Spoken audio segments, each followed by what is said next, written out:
Welcome to The Pestle, reviewing and breaking down movies to look for insights into the movie-making process. Hosted by Groundhog Day. Let's dim the lights and start the show. Welcome everybody to The Pestle. Today's show is brought to you by Gus & Brew. There's such a thing as good Canadian whiskey, and a fella ought to freaking be aware of it. Gus & Brew, good Canadian whiskey. Welcome everybody to The Pestle. I am Wes.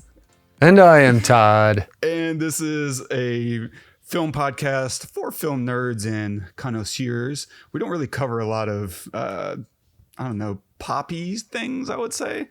Like, I love Adam Sandler as much as the next fella, but that's not the kind of stuff we really spend a lot of time watching unless it's his more like Punch Drunk Love or something like that. And so what we do like to do, though, as filmmakers and writers and actors is look at the films that we actually really love to watch and have a lot of meat on the bones to discuss.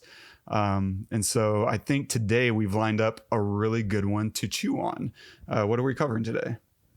Today we are covering the follow-up to last week's Blade Runner episode. We're following up with Blade Runner 2049. So if you haven't seen that film, please pause this episode and go watch it. It is streaming on HBO Go or HBO Max, whatever they call it now. Make sure to go watch that first, because we are going to have a lot of spoilers alerts and say a lot of things that we hope that you wouldn't know before watching the film. Absolutely. We'll talk about a lot of things. We have a pretty sweet rundown today. The normal stuff, we'll talk about the way they build on the original, some of the meaning that they're driving at, and the continuing of the conversation that the original starts. So we'll also dive into a lot of the story and the writing. But we also have a couple of special guests that we're bringing on. I'm going to completely butcher their names, but Chris Menges and Cassandra Lopez, who both work at Weta Workshop and worked on Blade Runner 2049. So I'm very excited to have them on and pick their brains about what that process was like. I know they worked on like the miniatures in a number of ways. So we'll have them on about halfway through the show. So that and other such stuff and things and stuff. And just to get right into it, a quick synopsis of the film. Young Blade Runner K's discovery of a long-buried secret leads him to track down former Blade Runner Rick Deckard, who's been missing for 30 years. Directed by Denis Villeneuve. I butcher his name. I do that to every name. Screenplay by Hampton, Francher, and Michael Green. Based on the novel by Philip K. Dick. Cinematography by the great Roger Deakins, which I have some things I want to call out there. Starring Ryan Gosling as K, Harrison Ford as Rick Deckard, Ana de Armas as Joy, Robin Wright as Lieutenant Joshi, Mackenzie Davis as Mariette, Dave Bautista as Sapper Morton, Sylvia Hoeks as Love, Carla Jury as Dr. Anna Stelling, Jared Leto as Neander Wallace, and Edward James Olmos as Gaff. I always knew you were special. Maybe this is how.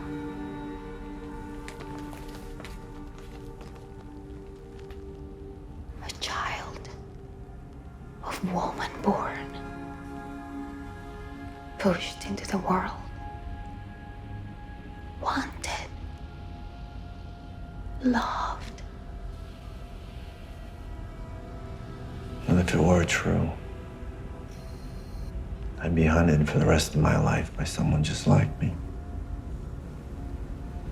It's okay to dream a little, isn't it?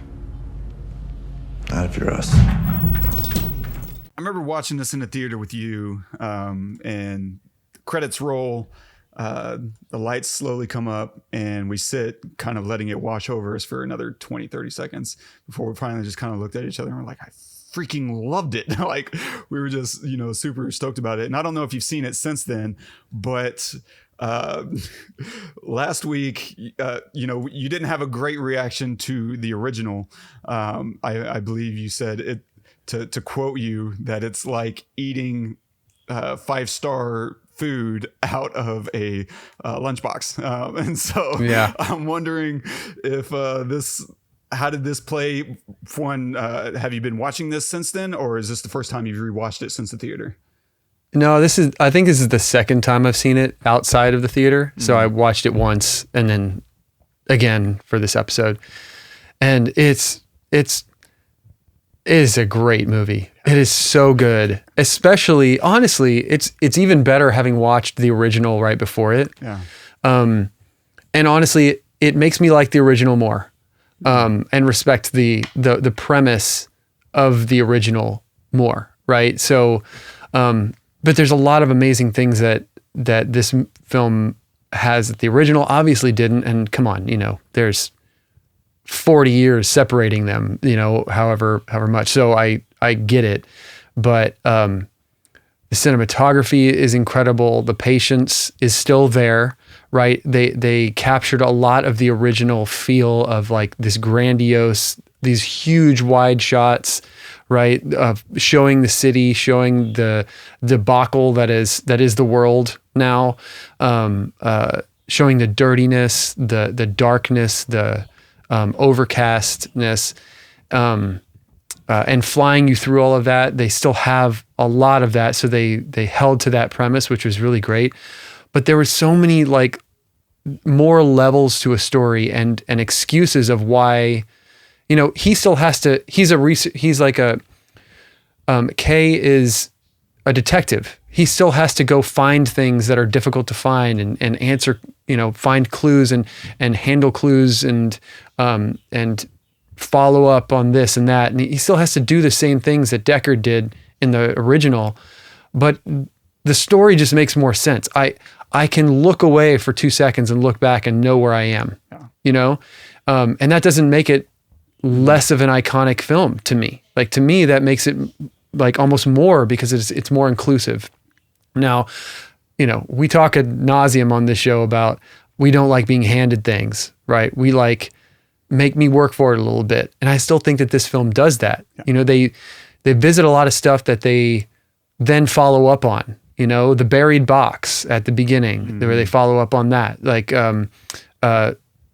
when they keep coming back to his love, like there's a, and then her, yeah. So there's a bunch of little things that we can get to as we go through this, but as a digester, a viewer of film, I feel immersed in this world as I did in the original, because you are immersed in that. You're never outside of it. There's barely ever a glint of day. It's very stark and they hold to that. And it's very similar in this. So I feel immersed in both worlds, but it's so much easier to follow. I feel more connected to the character.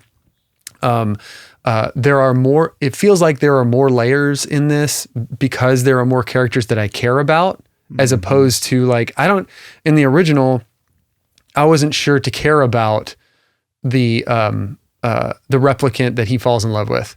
I wasn't sure. Are they actually in love? I think, well, they just did it, but I don't know that means that they're in love, and it just ended up that they were. In this case, I know who he loves right off the bat. And I can tell that at the beginning. And they hammer it home with her in the rain, and them trying to kiss and be close. It's like, it's heartbreaking, but at the same time, it's still beautiful. And I got to feel that. I got to feel that throughout the whole film, so that when she dies in the end, or dies, when she's destroyed at the end, my God, it's gut wrenching, even though she doesn't even exist. That is a hallmark of a great movie. And it was long, but not like it's 2 hours and 40 minutes or something insane. And it did not feel, I didn't want it to end at the end. Yeah. I wanted more. Yeah, I wouldn't have cut another off of this, even though it is pushing on 3 hours. Like there's nothing I would have cut out. I totally agree. I felt like the pacing it needed to be what it was. It needed to be slow at times, but they knew when to speed it up. And that's just an amazing piece of directing, amazing piece. The editing is fantastic. Roger Deakins in this film. Yeah. Tell me what you were thinking whenever you're watching this. Okay. If you don't watch any other moment in this film, if you have to pick one moment, I would say the best moment of this whole film, like cinematography wise, is this subtle thing that I didn't notice any other time that I watched it, except right now. at the end, after Kay tells Deckard. Deckard, thank you, gosh. After Kay tells Deckard, go meet your daughter, right? We hang on Kay. We hang there, we sit there. And right before we cut, the camera tilts ever so slightly to show that something is not right. Like every other shot is completely planned and very level and very like methodical, almost machine-like throughout the whole film, especially when on him, because I mean, he's a machine, he's a replicant, whatever you want to call it. But then when we get to the end, there's just this like tiny moment of tilt, and then it cuts away. And that's the only moment that I remember that happening throughout the film. It might have happened some other point, I don't know. But it's just such a subtle thing. I mean, you can point to any other amazing movements he does, or like, slow pull-ins from behind, when he's like doing the tests and things like that. They're all beautiful and wonderful, or like outside of his apartment, pushing in through the window as the light comes on. All of these things are just beautiful that not necessarily would be in a script, but someone like Roger Deakins will say, we need an establishing of this is his home. We're a voyeur. We're going to push in as we see the light come on, and now we're inside of the apartment. Those kinds of things, yeah, like they're important, but you would kind of expect them. That moment, that's what makes someone like him great, is something like that. Yeah, and it's funny. I've seen cinematographers discuss that thing you're talking about, just a slightly off-axis tilt, and it apparently permeates the entire film. Like, okay, all these things where it's like 1 degree we've tilted, and you don't necessarily always see that tilt happen. Sometimes they've just simply created the Dutch angling, if you will, that we begin and end with it already in there. It's not something I would say I overly notice. There's times where I can feel it, but then sometimes it's hard to feel if they're doing it or not, just based on the angle that they're choosing. And so, yeah, I mean, I think it's a really interesting technique when you're discussing humans versus replicants, because replicants are bioengineered humans, and you can make of that what you will. I think the intention is to say that they are completely created in the laboratory, and with that, they're like humans, but not quite. And so I think they're kind of just playing with that in a visual way, right? We're presenting something that is real, but it's not quite real. It's not quite right. Something is just, like you said, slightly off, and yeah, I think that's super cool. And I agree. Like this, they clearly paid attention to the original, and they did it a lot of service. They built on it in so many ways that makes this a much more satisfying watch, even though this is, almost 50 minutes longer. It's still, it's still easier to watch. You don't feel the tedium, and a lot of it. And it was really interesting watching this right after we recorded their episode, because I haven't watched it since the theater, since we saw it that one time. It just kind of hung in my mind, but I couldn't remember really why I loved it so much, and I was a little afraid, like maybe it's going to bore me this time. Whatever wowed me the first time wasn't going to hold up, because sometimes I'll watch a film and I'll really, really enjoy it, and then on repeat viewings it kind of just starts to deteriorate, whether it's I'm just tired of the visuals, or the story and theme just don't come across as strong as they did, but in this case, all of that and more was just right there, and so after discussing some of the things that they were doing in the original, watching this, it was so clear they took all of that and said, we're going to do that and then some. We're going to do that and build on top of it.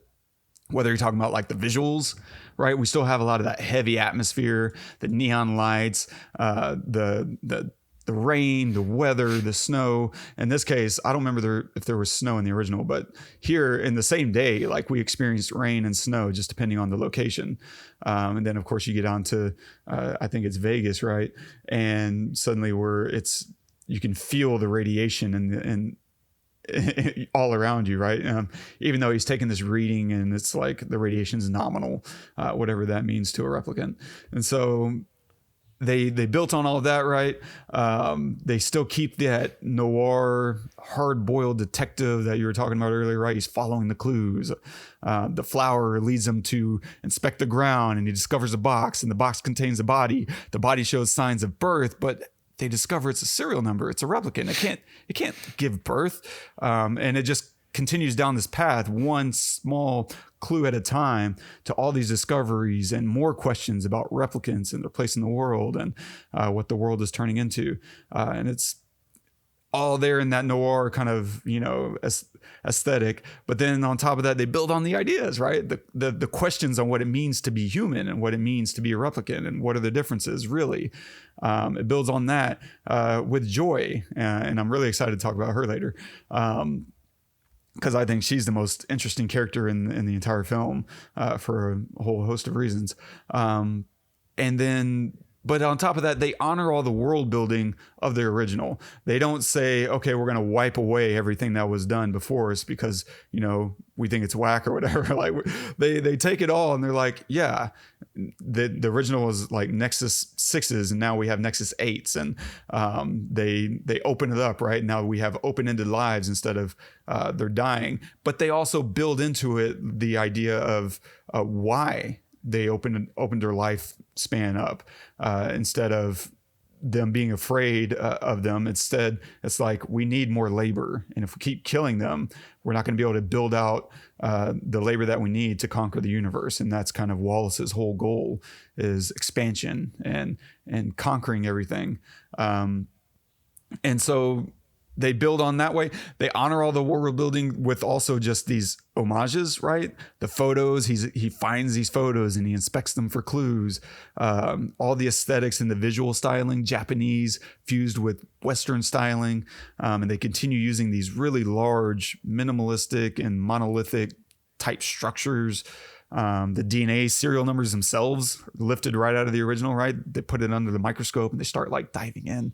The baseline tests are still around, and now they're more complex and weird and awesome. Like it's such a, if I were in that room taking that test, I would flip out, man. But watching him kind of go through the baseline test, it's chaotic and kind of beautiful in a way. It's just genius. And I love the using of the voice commands. They kind of make a return, right? In the original, he's analyzing the photographs and he's having this whiskey and he's like zoom in, center, reframe. Yep. Pan left, which they bring back, right? Yep. The way that she's remotely operating like the bombs in the wasteland. It's very similar to what he was doing. And same thing when he's remote controlling the drone, scouting Vegas, and he's doing that. I also love that so in the original, Deckard is saying, pan left 45 degrees or whatever it is. I don't even think he says degrees. I think he just says pan left 45. And in this, Kay says tilt up. And that's camera language. Like if you don't know, we've talked about this once or twice before on the show, but it's common for people who aren't used to camera language to say pan up, pan right, pan left, pan down.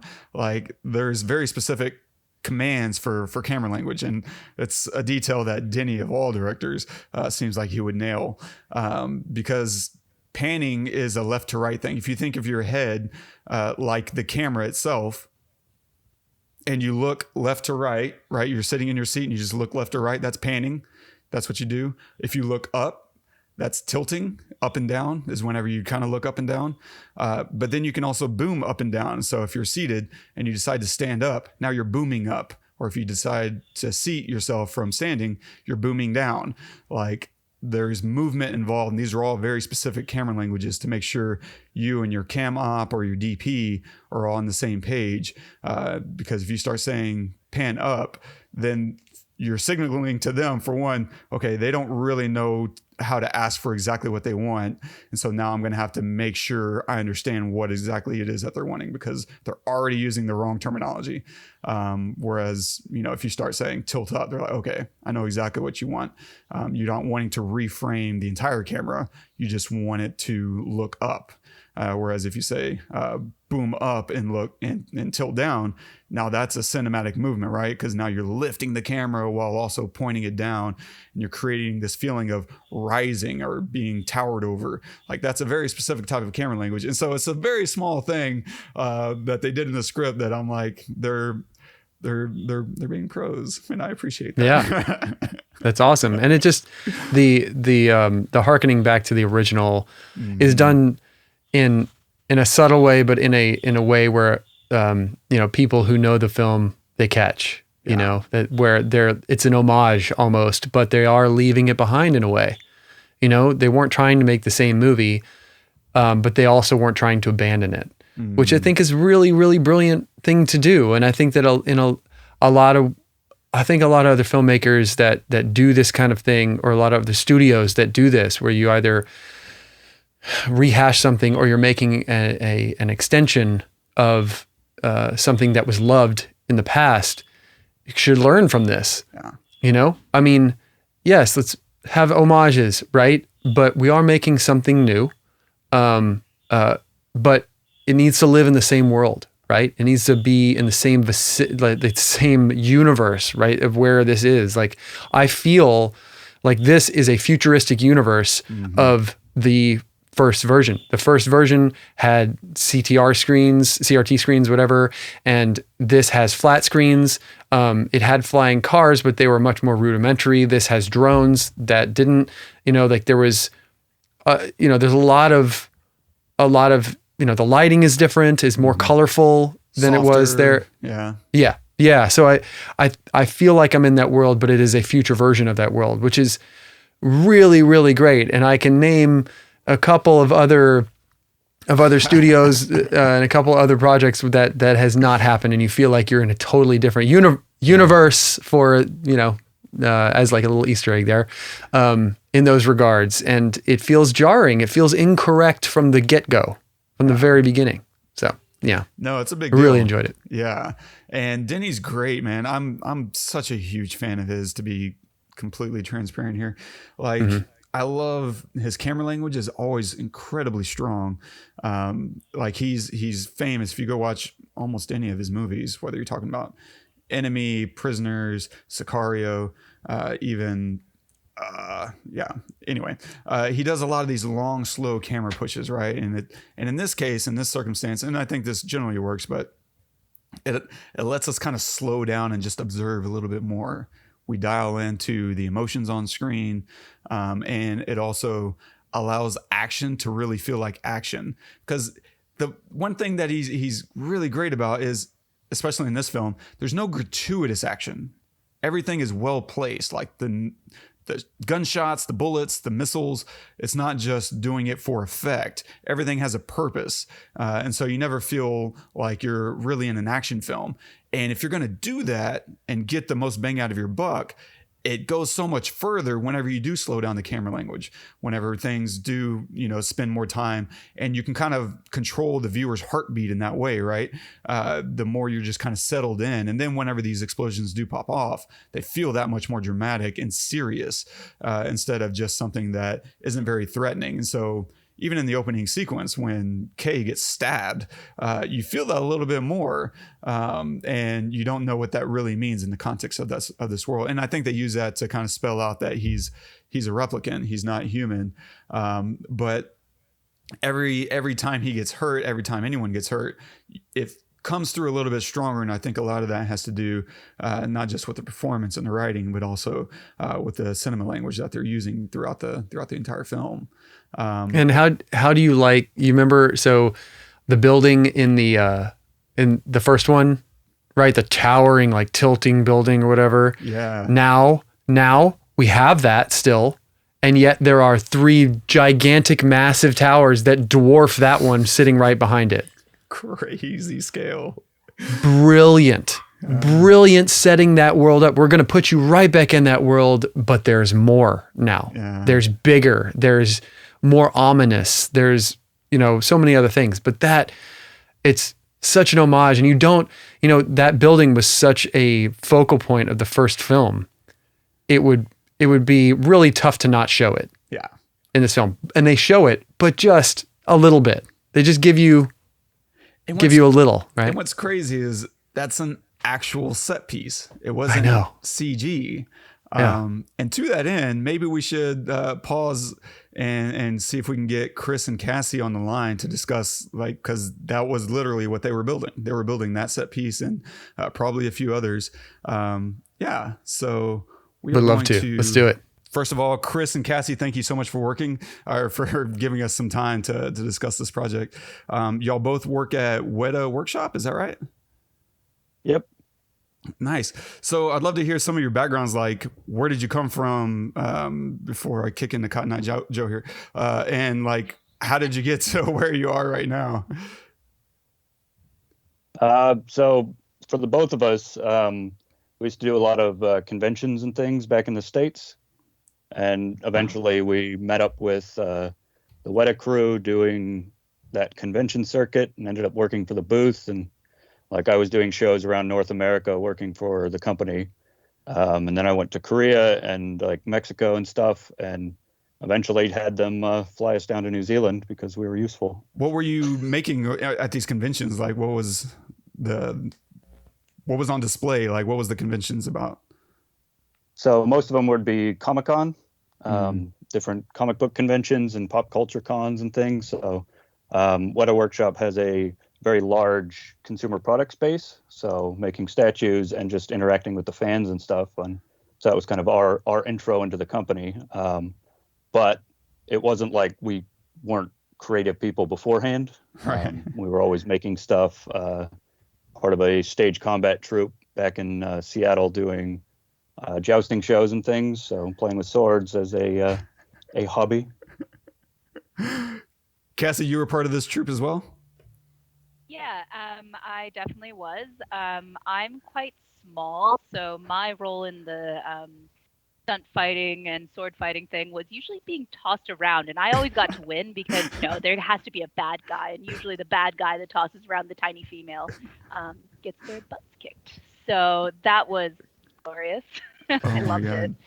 And we also in the States had a small business making custom props and costumes as well. So we kind of already had a little bit of knowledge into kind of making props and costumes and stuff, especially for conventions. So obviously a lot of people cosplay, especially in Seattle. There's a huge community for that. But we also got to do a couple of not booth modeling, but how you have cosplayers literally they get paid just to make the costumes for especially PAX. Mm-hmm. Wow. Fun. That's amazing. Wow. And, Yeah, and so you guys were designer's design. you guys were both working in these booths or whatever, and did y'all go to Weta at the same time? Was it separate? Have y'all been there different times? Yeah. So Go ahead, Chris. yeah, so we both joined at the same time, and that was through our costuming business. Cool. We've been in New Zealand now for just over 7 years, but back in Seattle we were doing kind of the same thing when we were traveling and just kind of working. I mean, this wasn't a business that was really supporting itself. This is something that we were doing on the side with a number of friends that were in the same interests and hobbies, and everybody trying to upskill in different ways. So before I moved to New Zealand, I was actually a photojournalist, working for a newspaper, doing a lot of photography. So that's the other side of my background was all this camera work and stuff.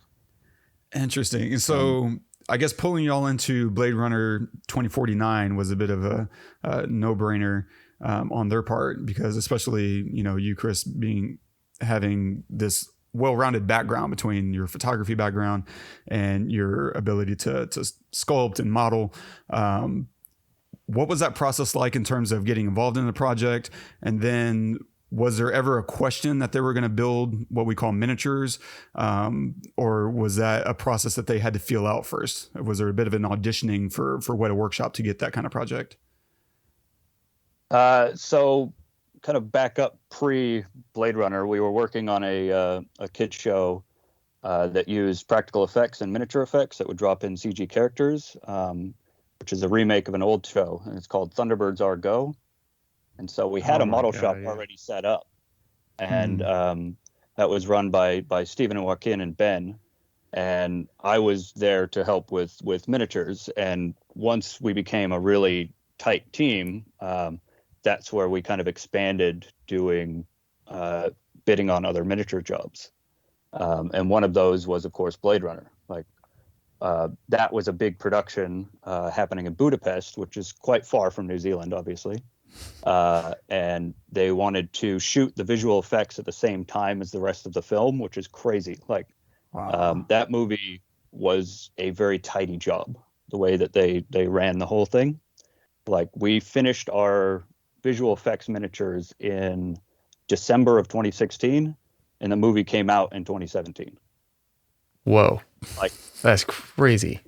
It was crazy. So, and a lot of that, like when you read through the art book, which I'm sure you guys might have seen, they actually, instead of doing a bunch of wild color grading and stuff, they just put an orange filter on the camera to shoot it orange.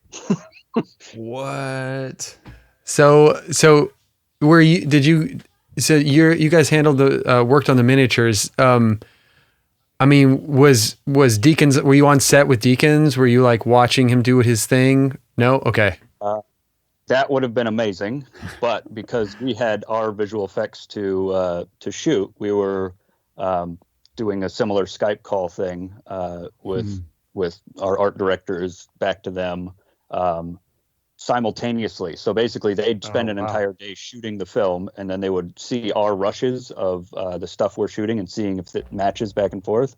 And so like nobody slept. It was crazy. Oh, gosh. It was fine for me because I'm just a model maker. So yeah. You'd be there until sometimes like midnight or something. Midnight, 1 o'clock in the morning. Wow. Yeah, waiting for schedules to align and things. But so we had a whole lot of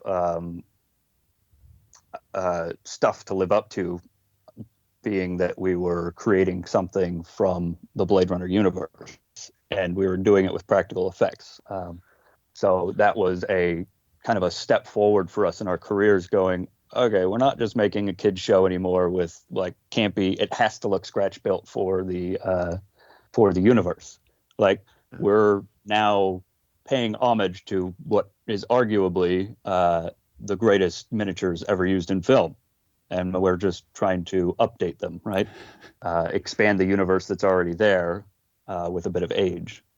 That's so funny that you said that, man, because that I'd say almost exactly what I said verbatim to Wes about how this film feels, right? Like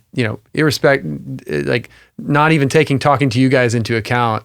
We were talking about how did it feel to watch this film after we had just watched the original. I said it felt like a future version of the first universe, right? Felt like I was still in that universe, only there was bigger things, more things, right? So when we see the angled building, but then we see the tall towers behind it, like that had been built in the interim between the two or something. Like it just feels so real and so amazing, and it's hard to tell that these are miniatures, that they're not CG. It just looks so like. So I'm curious, amazing. like how much referencing were you able to do with the first one?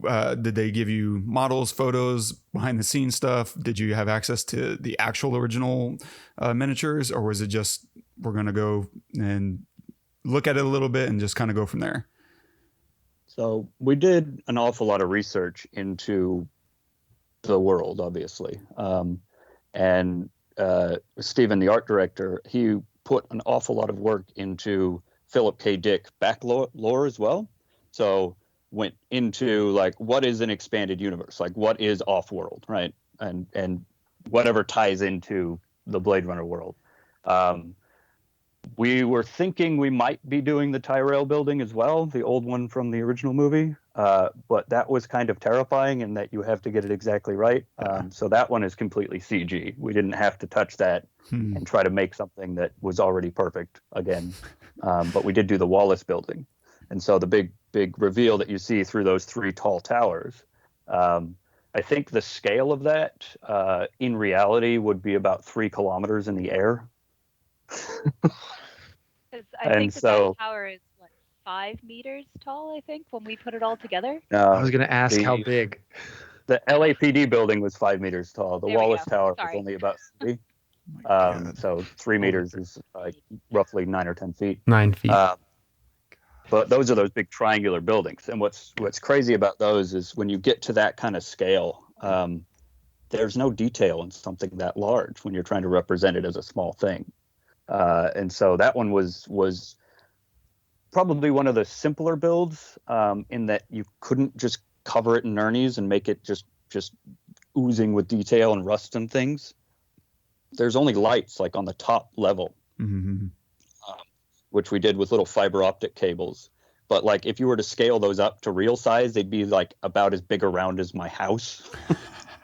If you were actually taking a scale reference of the diameter of a 0.3 millimeter fiber optic cable for a light that size. But, you have to actually let it read on screen. The way we lit that one was by just having a very, very subtle glow underneath, like it's the city lights, because in, of course, the original Blade Runner universe and into the 2049, what we see is that it's a largely abandoned city. There's only life at the surface level. And all of these high rises basically are completely uninhabited wastelands. And so there's no light coming from building to building. It's all coming from underneath. And so when you scale that up to basically you're in the atmosphere, it's quite difficult. And our lighting guy, Rob Kerr, like legend in New Zealand lighting, when he was lighting this, it was a really big challenge because he had the tiniest amount of lights on the ground bouncing off of the ground and then back up. And we're running motion control rigs through these. So we're actually running a giant DSLR camera on a slow shutter speed that's moving at the tiniest amount of speed. And it got so dark, it was lit so low that the grid in the studio, it's like all these aluminum rafters and things, they actually had to put big black blankets on there because that was reflecting too much light. Oh my gosh. God. Are you able to say what cameras and lenses that y'all were shooting with? I don't remember exactly. I wasn't involved in camera department. I would have known if you had asked me a couple of years ago, but I completely forgot. But they were Canon cameras with Zeiss lenses, and we had a whole bunch of them, different focal lengths, mostly prime lenses. But we were essentially shooting 8K, but as raw DSLR images. So, wow. I don't even know how you do that. It's crazy. It's a lot of data. Back up a bit. So the DOP, Alex Funke, is the man when it comes to miniature photography, right? He ran all of the miniatures, well, not all of them, but most of the miniatures for Lord of the Rings. And he won awards for doing The Abyss with James Cameron and stuff. If you want miniatures, he's the guy. And I learned so much from him. I came in as a photography background. This guy's an artist. Got it. The technical side of what they had to do for Lord of the Rings miniatures is crazy.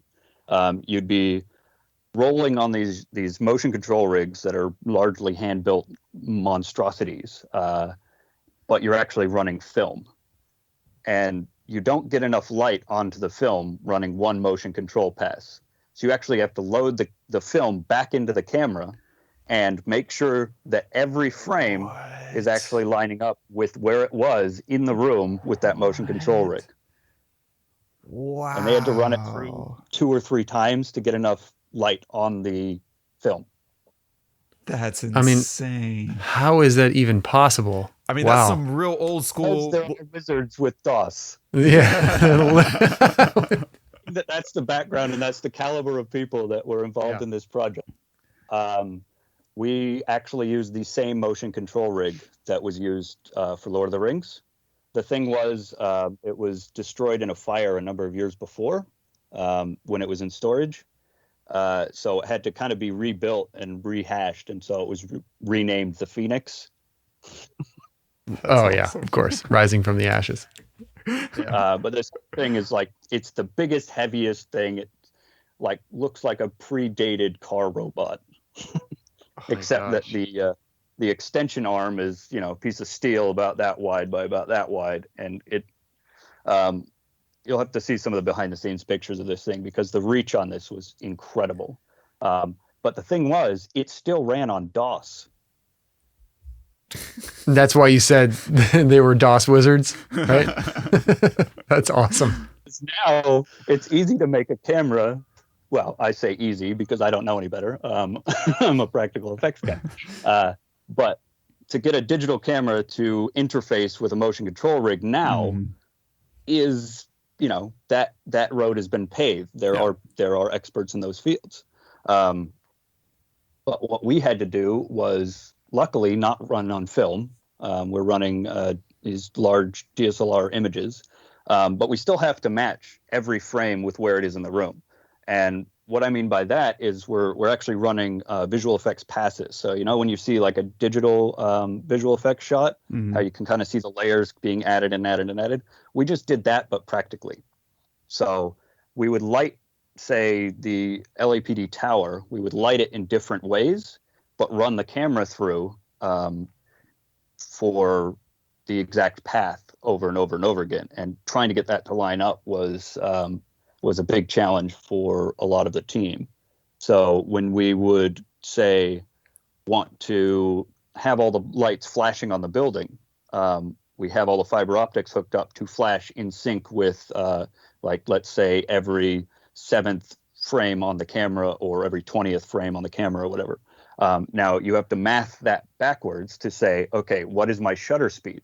Because if we're not running the house lights on, and we're just flashing these things, it's going to be a really slow shot to try to burn in some of that data onto the image sensor. And so if, say, you've got a 1 second exposure, the camera has to travel the same distance in that 1 second as it would if that was a 30th second exposure. And so that all has to scale mathematically perfectly back to the motion control rig, so that when you put these digital files together, all you can do is just blend them, and you know that you're landing on the same spot over and over again. And that, in theory, makes it easier for the editors to add like rain effects and whatever they want. If they want that building to pop more, if they want a spotlight to run across somewhere, all you're doing is just blending those layers together. And do you know how they are blending these layers together? Is that like a multiply effect or something more sophisticated in the technical arsenal? I do not know. Okay. It would be amazing to find out. But yeah, we just sent them off with a big package of visual effects shots, and then they edited them in. I think another one of the reasons that the miniatures got away with as much as they did is because digital technology is so good. It hides all of our sins, right? But it never felt like you weren't looking at a miniature, because most of the visual effects shots in Blade Runner are completely digital.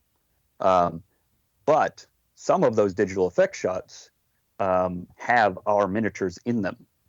And how we did that was by a technology called photogrammetry. So that sounds fake. I think you're making this up now. Photogrammetry. Yeah. No, just kidding. Photogrammetry is where you take hundreds of pictures of an object. Either you put it on a turntable and turn it around, or you just take a camera and take a whole bunch of pictures of it. And there's digital software that will take and map that onto a three-dimensional object, just taking the pixels and figuring out the space. And so James Doyle, one of our 3D wizards at Weta at the time, he was in charge of the photogrammetry department of the miniatures visual effects shots. And so let's say when we would dress a very large set, it's probably 6 meters wide by 8 meters long or something, great big giant trash mesa. He would actually set the camera on the motion control rig and take a series of photos all over it. And so you have a visual map of where everything is. And then by changing the angle, you do that 2 or 3 times, and you have a map, a digital landscape of the shapes and the things, not down to like every pixel, but it gives you a reference. But we also did that on a macro scale with every single little object that we created. And so that gives you a photoreal reference of a real surface on a 3D model. And so we provided those as assets as well to the filmmakers so that they could litter their landscape with things that blended into our landscape. They also built full-scale sets, and we got photo references of those while they were filming them. And we're like, oh, we got to change our little miniatures to match that. It's like where Kay's spinner comes and crashes down, most of the shot leading up to that, out the window shot and like looking down shot, those are all miniatures. But then obviously it comes and crashes, and then that's the digital. And then he exits the spinner, and then they're on a real size set. So if you look closely, the what we call the ladder shapes, which are like this insides of these stripped out starships, they do look slightly different between those shots. Interesting. So if I could ask you this, that's really interesting. Leads me to a question, if that's okay. And I don't know, either of you could answer this. Maybe Cass, you could answer this. When you do a film like this, and there's so many variables, and there's so many little details and everything, as amazing as this is, we're all human. And so do you ever go back and you watch this and you notice, you probably notice more than obviously Wes or I would, and we probably notice more than like the normal viewer, but you go back and you watch 2049 or any other film you work on and you think, oh man, you know what? We should have done this, or we should have done that. Or, oh, I see this, that, oh gosh, darn it. We fix this for next time or something like that. Is there a learning experience that you guys get in, looking back? Yeah, I think almost every time. I mean, with the rare exception, I've got to say Blade Runner 2049 knocked it out of the park. Yeah. But there's always going to be little things that you nitpick and you go, oh my goodness. I think for me, one of the ones is, so Blade Runner was a massive learning experience for me because I am always on the pre-production side, but I was usually doing costumes and casting and everything. So miniatures was a little bit of a newer field for me.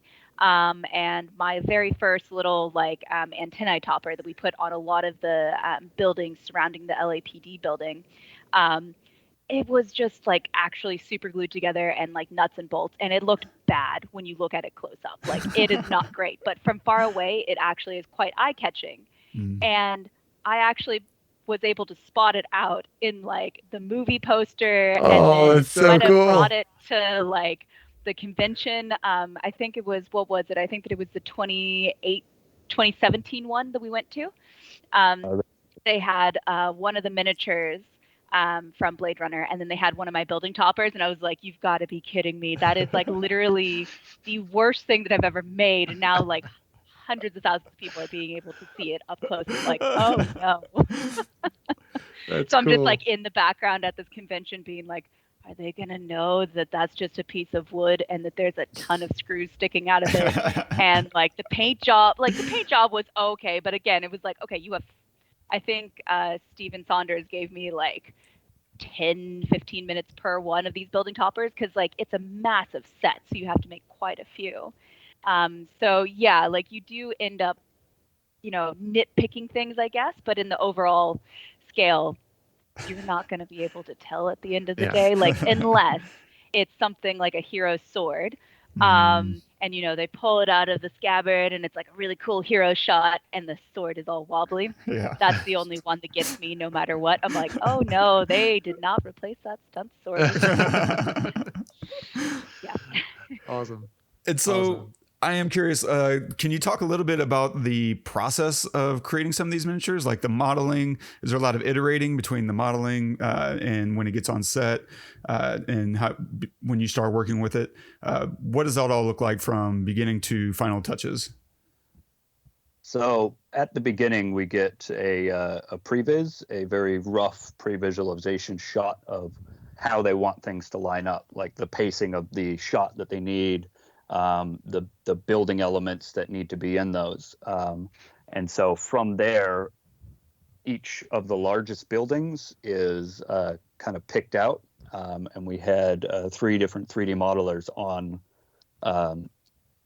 at the model shop making those buildings in 3D, but making them able to be flat packed, because largely those components were all laser cut for the large architectural buildings. And then we go make a proper wooden frame inside of them, like the Wallace Tower. That one had to be a steel frame. So that's all welded together. So it really depended on the shot. So for all the trash mesa stuff, that's largely kind of the same things recycled over and over, but broken down in very different ways. But the LA and LAPD tower itself were run through different renditions from design all the way to fabrication. But once it came to, say, me, it would be, okay, we've got the basic building. Now we need to add all of the greeblies, the nurnies, all the stuff, all the mung, right? I believe in the original Blade Runner, it was all called Ridley wrap.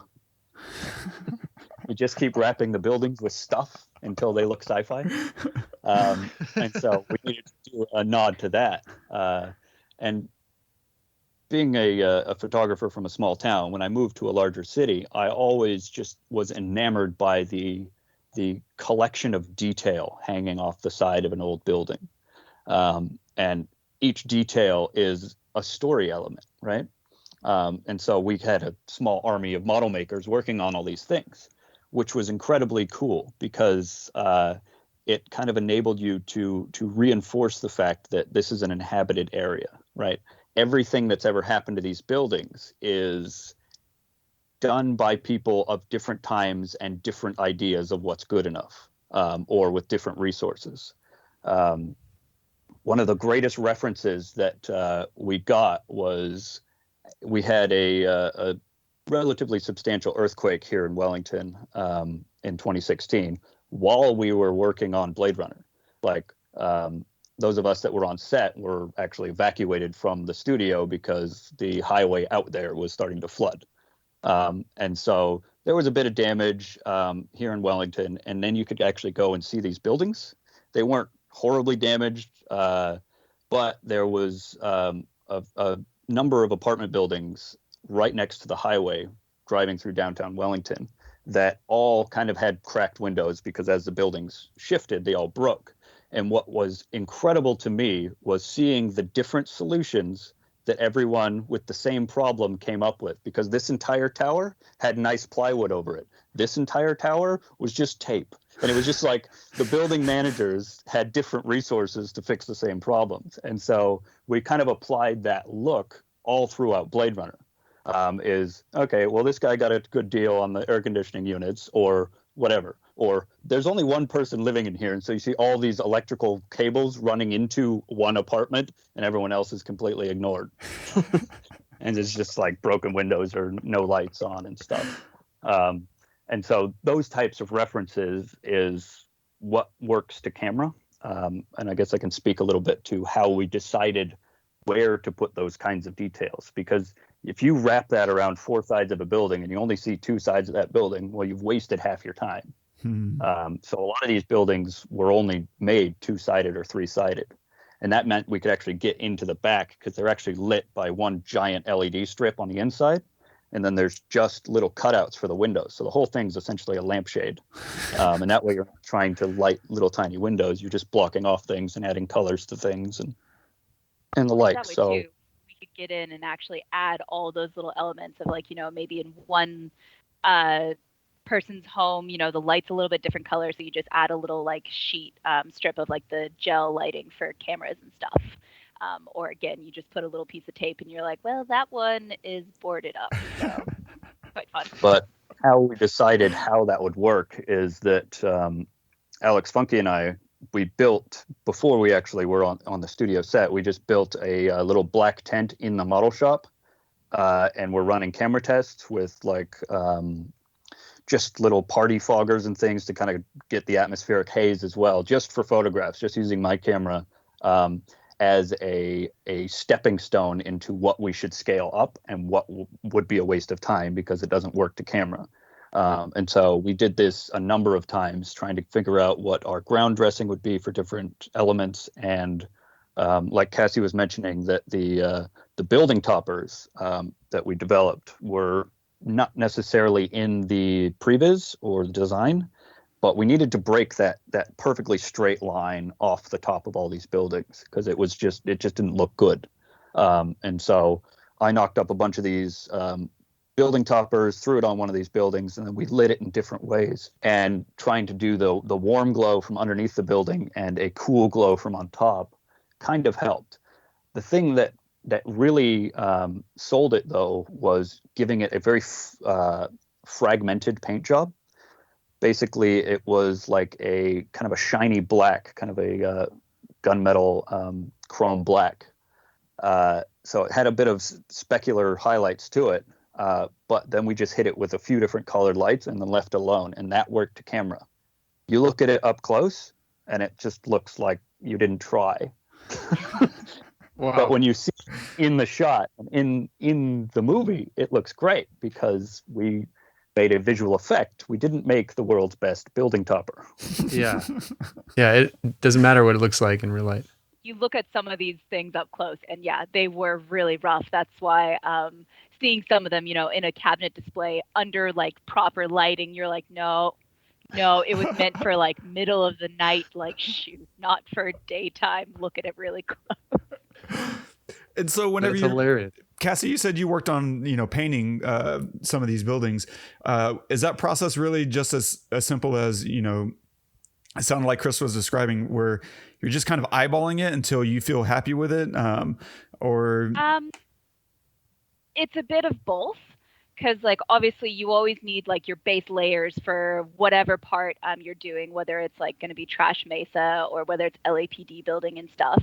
So you kind of have these like solid colors that you start out with as base colors, and then a lot of it, like especially for like trash mesa, honestly, we had like just rows of different paints in spray bottles, and they would have different consistencies of paints as well. Some of them would be thinner, some of them would be thicker, and you would turn the knobs on them to kind of get like random spray patterns. And sometimes it was for the final touches, honestly, as easy as just grabbing some of them and just haphazardly spraying them, because then you're not actually focusing on one area and making it look almost too pristine. You're actually just letting the paint do the work for you. Sometimes it's adding a little bit more detail. So like on some of, we cast these cute little shipping containers that were probably about that big. I can't remember where we got them from, but they're like one of my favorite things we had to cast. And we would actually put quite a bit of detail because some of those would be quite close to screen sometimes. And that was actually adding up layers of paint. But underneath the paint, we actually glued on some rock salt. So that then once the layers were all built up, we actually just like wiped away the rock salt. And you would have this like really grimy, crusty paint job. And you really didn't have to do that much work. It was all because of the technique that you used. Cool. Yeah, so it's a bit of both. It depends on what scene it is. If it's going to be something a little bit more pristine, then you're going to have to very precisely add the paint. But sometimes, honestly, it was you would see it on, the previs on camera shot, because a lot of times we'd be setting up at night, looking at how it would look in frame, and then you'd kind of add to camera there. Because again, like what Chris was saying, you don't want to add paint everywhere if it's not going to be seen, except for, a narrow pathway. That just doesn't make sense. Yeah, so on set, we our master painter, Jen, she was in charge of all that stuff. It was quite entertaining because her and Steven would go at a building with these spritzer bottles, and she'd just be like, "Steven, get away!" And he's like, "I just need it to be done." And she's like, "No, it needs to look good." And so this amount of was great. But as an art director, he would always put in all of these things are looking really just far too flat to camera. And as a professional painter, we had 2 or 3 on set, Lauren and Jen and stuff. And we would look at something, it looks absolutely amazing, and then we'd take it into my little tent and photograph it, and it just looks like every other building. And so one of the things we learned was that you really have to overdo the paint, especially shooting really flat for color grading later. You want to pop those colors. You need to be able to reach into the different mists and get stuff. So we ended up with like a blue building and green building, and so it was just picking different buildings and being like, this one needs to be red. And you look at it through the rain, and everything doesn't look like there's a red and a green and a blue building, because they're just slightly different tones of the dystopian future that you're flying through. But everything would have just looked like all the same color gray, because the atmosphere is desaturating, kind of muting everything so much that you can afford to punch it up enough, because it's going to dial it back within in camera. Yeah. That's colors. Wallace building shot where you've got the two Wallace towers like running beside the camera. The camera is really close to the miniature, and that's like closer than you should be to be able to trick it. So you needed to have the tiniest little aperture with the lowest light ever to try to get that in focus. And that side of the building, like each one of those panels was supposed to be like friggin' 30 meters tall or something ridiculous, right? Just big giant slabs of granite. And granite's pretty boring. So we needed to do some subtle washes to be able to kind of pop some of those and seem like they were quarried from different areas. And like what Steven and I do when we're on set is we've got a bit of a shorthand where he's usually at the monitor barking commands at me, and people are like, God, these guys are really rude to each other. But really, it's just because we work so well. Like, he's my eyes and I'm his hands. So he's directing what I'm supposed to be doing. And so he'd be working with Lauren on the camera the same way. And he developed this thing with grease pencils and little like automotive touch-up clear coat paints and things. And it wasn't so much that we were changing the color of individual panels. We were changing the reflectivity and the just the texture of the panels. And so when you wash by them, what you're seeing is the reflection off the ground in this no light scenario. But after we got the shot, and all of that was directed to camera, because you can't predict any of that, right? It just it didn't look right. We go in and fix it till it looks good. And when we rolled these things out of the stage and looked at what we had done, it looks like a toddler just ruined the side of this building in a very small area. I was just like, oh yeah, well, you know, that's what we're tricking the camera into seeing something decent. But you look at it in reality and you're like, oh my. But that's also the beauty and precision of previs, right? Because you went in knowing exactly what you were going to need. And so you can afford to just kind of stare it down through the lens instead of trying to build everything perfect beforehand and then figure it out. Oh, this is where the camera might look best. Instead, you went in knowing where you wanted the camera. Yeah. So it's knowing exactly what you want to execute on the day and being able to shoot and have good turnarounds and all this. So, like, we actually had our main shoot stage divided in half because we were shooting different miniatures on either side. In order to get the haze right, though, we actually had to get people to go up and tape off all of the air conditioning and ducting work out. Because when you haze up an area and you're doing a 3-hour motion control shot, if that haze drops and raises, what you see is blinking, because the lighting is changing. And so it was really, really important. Like, we had a guy on set that literally walked around with this expensive little device that measured the haze. And his job was to add haze to make sure it's super even according to his crazy little device thing. Is that how long your shots were? Were they usually like 3 hours long, or because they'd take forever? Do a full pass. Yeah. So like, the 3-hour hot set was crazy. And sometimes we would have to get the set, and then, because we can't change anything but lighting between passes, because if you go walking across that set, stuff has moved. And so our lighting would be raised and lowered, and we'd have to get all this well orchestrated so that you couldn't touch it. And for like the Kay's spinner scene, we actually dropped in some bright orange screens that were hit with UV lights. So it was this bright orange key. That way they could put the spinner between these models. But this had to raise up, and then, so they didn't have to go in and roto around every weird foreground. That's so cool. That is so cool. So that was one of the wild things. But we also had some major challenges once we were actually on set, because we couldn't use those spritzer bottle paints as liberally anymore once we're actually in a hermetically sealed room with a bunch of crew. You can't just go spray painting stuff because everybody's going to be breathing this in, right? And so we had to adapt our things. And our master painter, Jen, she's got all these cool tricks in the bag for this because she's worked on sets forever. And one of the things that she, we developed together was this technique of using spices. So there's a lot of spice. So when we have a big rusty element plugged into a pile of trash, it has to look like that element has been degrading and everything's falling down around the ground, right? It's just peeling open as scrappers are going in and getting what's useful. Really good reference in of the ships getting torn apart on shore and stuff, people cutting those up for scrap pieces and things. So what you do is you'd kind of get an area wet and you just take a little handful of cinnamon and throw it on there. And then you could spritz that cinnamon down. And what's going to happen is that it's going to clump onto the surface, but then it's going to act like iron oxide does when it runs off of big rusty surfaces and then impregnates the soil in these rusty lines. And so that whole set just smelled like cinnamon forever. You also can't just use water because that's going to dry up in the amount of time that your motion control is going to run through. And a lot of these pieces are actually just MDF, so they're just going to be absorbing water as well. So we used a whole lot of glycerin and a whole lot of baby oil. So much baby oil.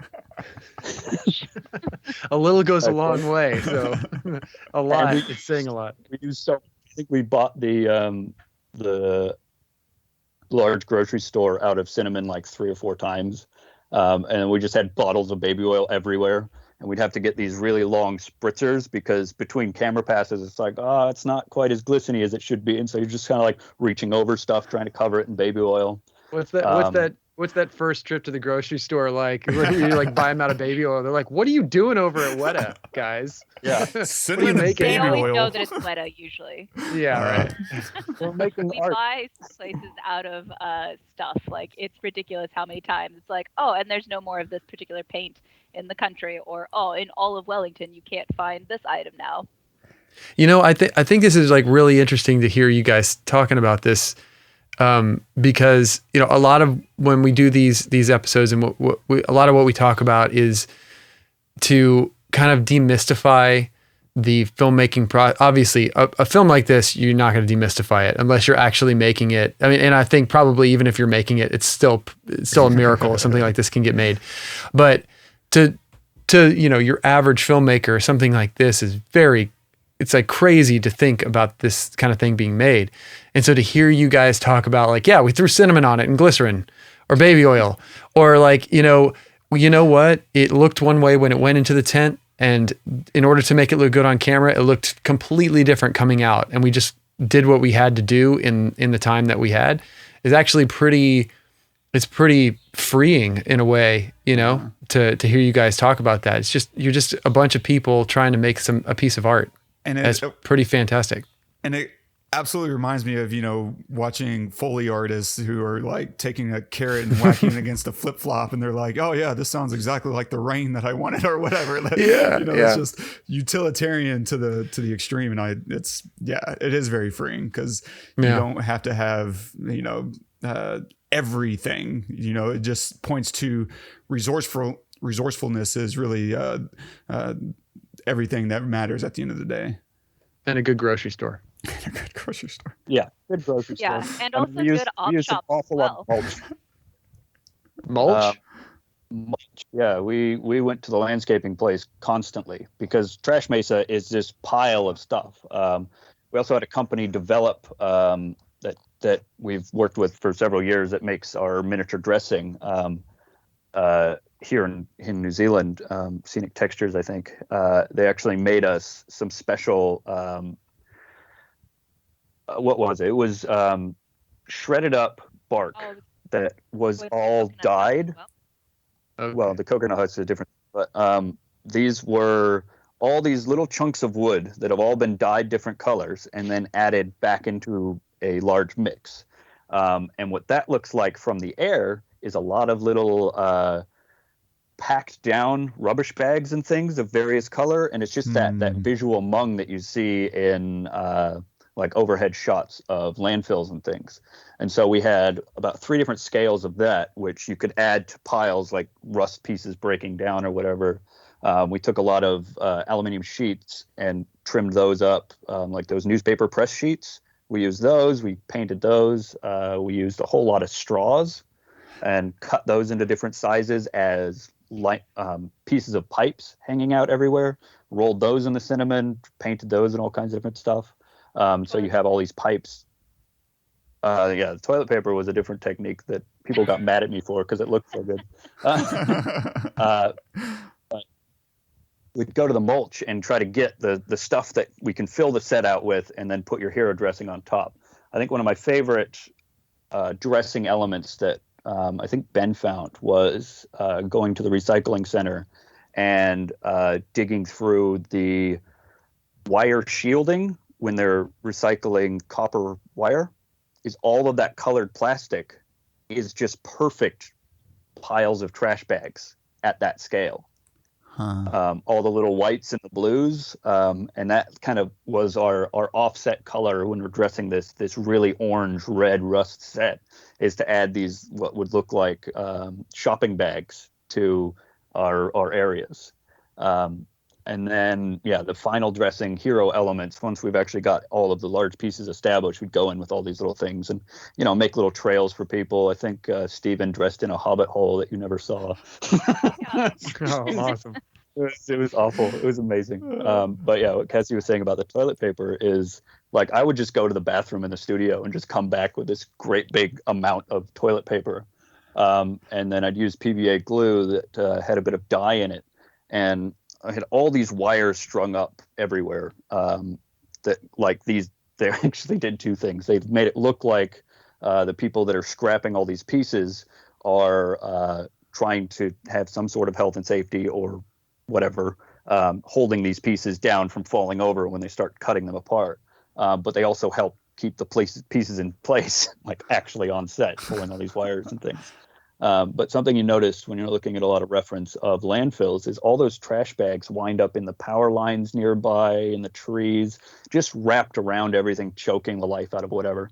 And so we needed to add a bit more visual noise to the sky. And we did that by replicating these trash bags and tarps and things. And I did that with the toilet paper. You basically just kind of hang it over an area and then spritz it with the PVA glue that has a bit of color in it, and that makes the toilet paper not white anymore. It soaks the toilet paper down, so it's actually hanging perfectly vertically as gravity would dictate because it's actually running. But then it will set hard, so it'll be completely solid, so it's not going to flutter around during a motion control pass. And so I just put this stuff everywhere, and it looks so good. Like, I made a little tarp house. You could also go in and poke holes with toothpicks and stuff to make it look like some of it had ripped through. It made all of us very mad that it worked so well. So why would it make you mad that it works so well? It's because it's one of those things with a model maker, you're just like, sorry, what's that, Chris? Go ahead. It's just as a model maker, you're going through and you're thinking of all these techniques and stuff, and all of a sudden you see something that's like so basic. It's like literally in the bathroom, and you're like, you've got to be kidding me. This looks amazing. So you're really like, yay, but also just being like, really? How was that not thought of before?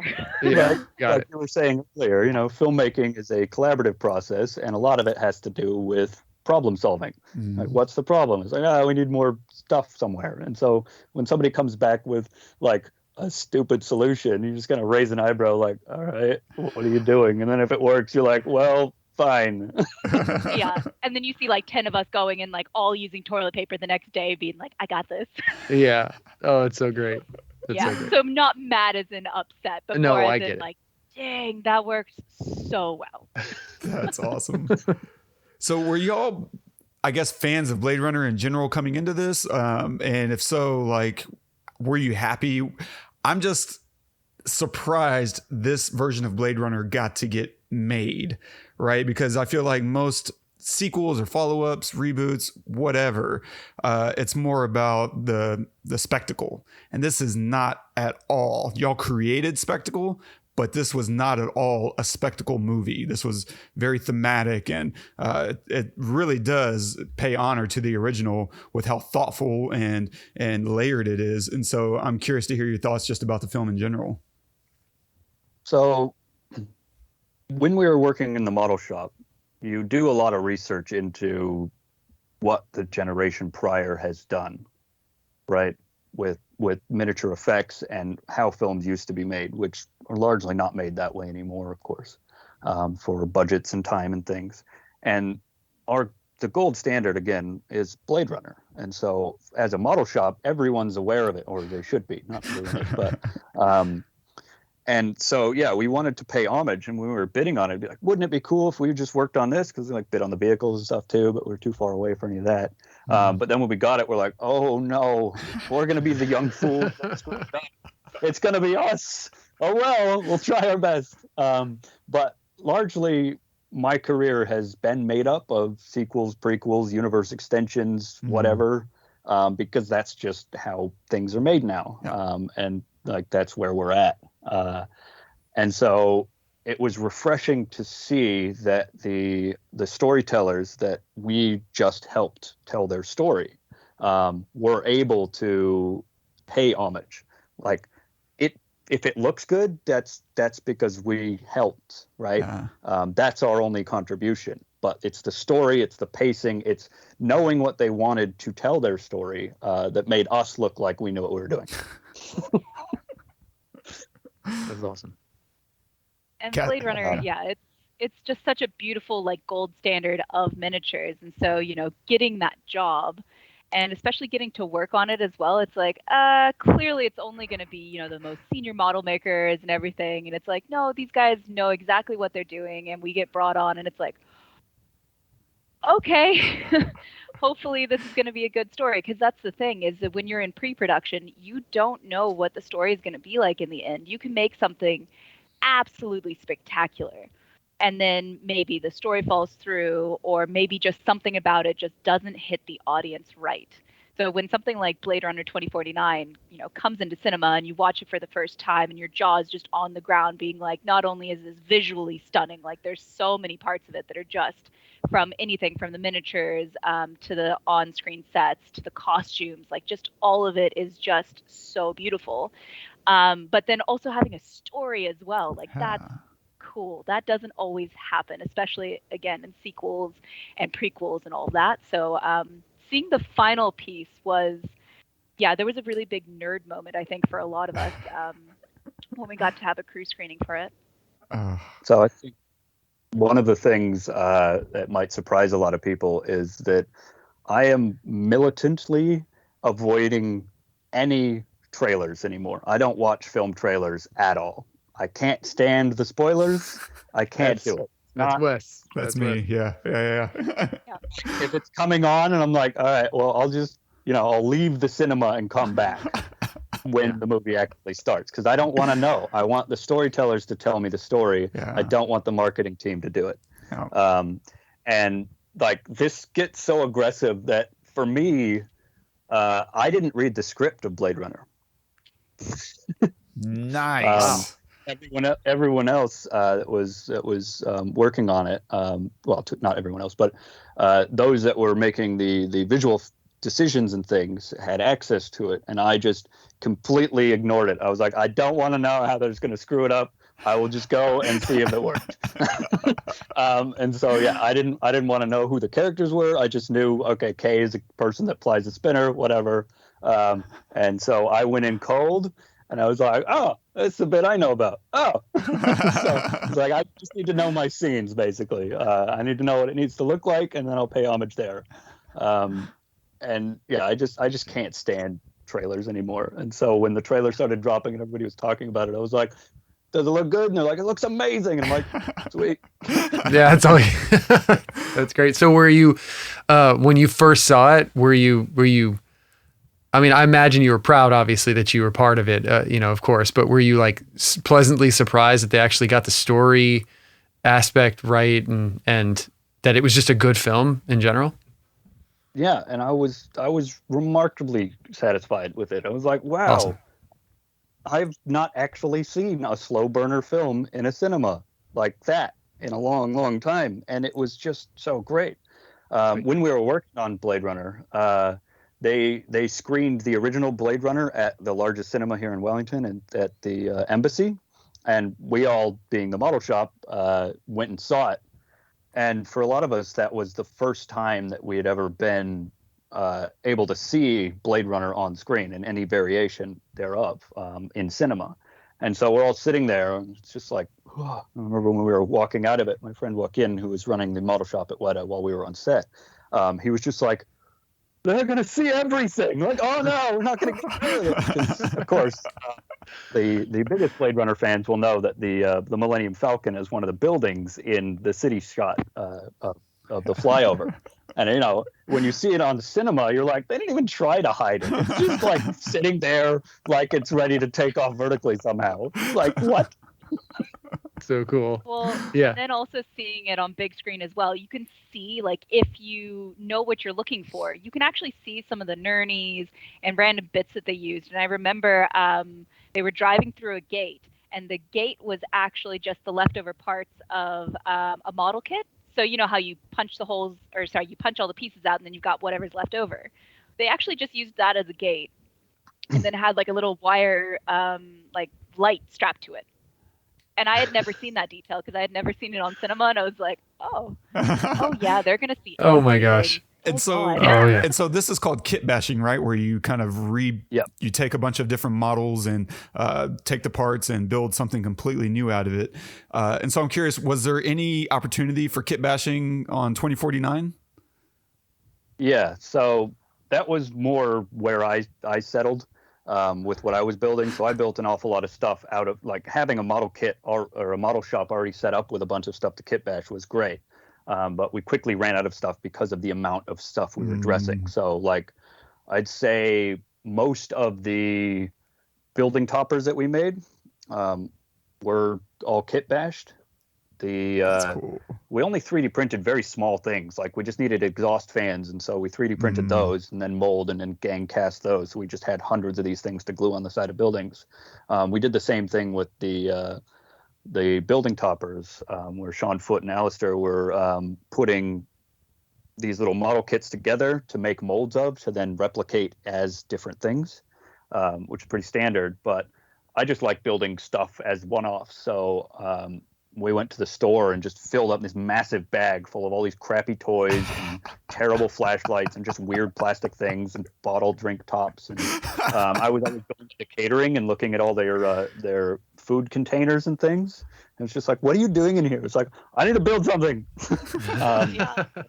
There's a good shot of one of the building toppers that I'm messing with on the behind the scenes photos.